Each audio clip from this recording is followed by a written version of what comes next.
Hi, welcome to the February 2015 edition of the John McCutcheon's Song of the Month Club. This month we're tackling another topical song. This one an extremely short shelf life song, apparently, much to my surprise. I wrote this on the eve of the big march in Paris last month, responding to the terrorist attack on the magazine Charlie Hebdo. When I first sang the song the evening I wrote it, which was the eve of the march, as I said, and for the next few nights after that, it was the audience reaction was really strong, I think, for any number of reasons. One, because it was so fresh, and I think there's always kind of a fascination that someone can write a song about something that's so immediate. Secondly, hopefully it was in response to that shared sense of outrage over what had happened and the agreement, however tacit, that freedom of speech is an immutable right. What was interesting is how quickly the enthusiasm faded,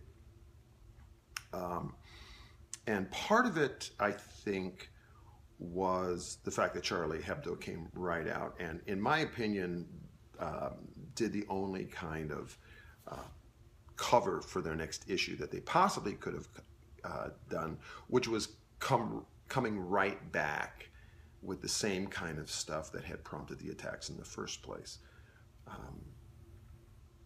It was from a position of strength. But secondly, and this is all conjecture here, of course, I think that some people felt uncomfortable with how the anti-immigrant and anti-Islam people had kind of hijacked some of the backlash to this attack. Or maybe it just wasn't that good a song. I don't know. But it had a very, very short shelf life by the end of the tour, and the end of the tour was about 10 shows later. It was, you know, nothing like it was at the very beginning. It was also 10 days removed from the event itself. So I want to spend a little time in this video talking about how you go about and why you go about writing songs that have a short shelf life. Let's talk about the why first.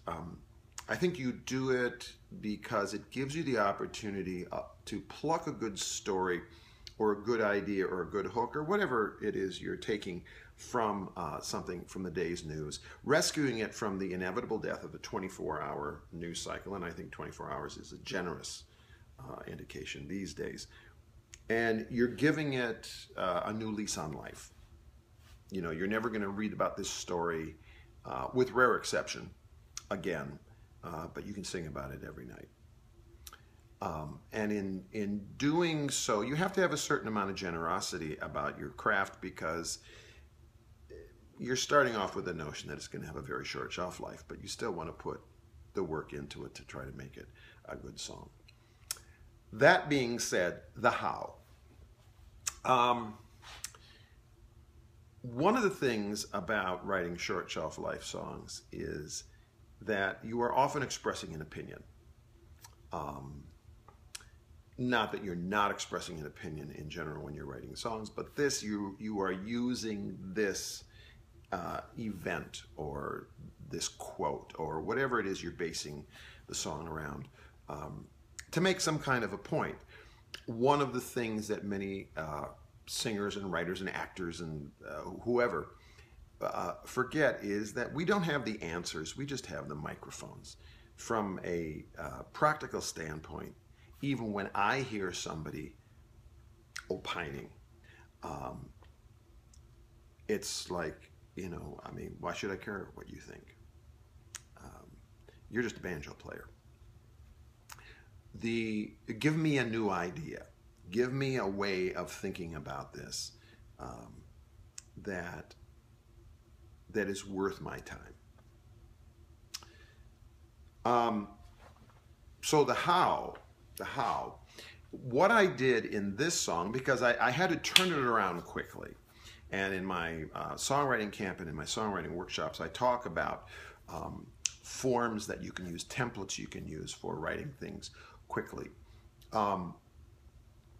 With this, I shamelessly pirated a good bit of the melody from a song I had written about 10 or 15 years ago that I haven't sung in 10 or 15 years, and is buried on one of my Short Shelf Life albums, and recycled it again, a song called Take Back the Night. And I also borrowed some imagery and some rhymes in the chorus from a song I wrote a few years ago about Malala Yousafzai called Forgotten. The whole notion of, you know, still we are laughing through our tears, will not reward you with our fears. That whole will not reward you with our fears, and the tears rhyme was directly from Forgotten.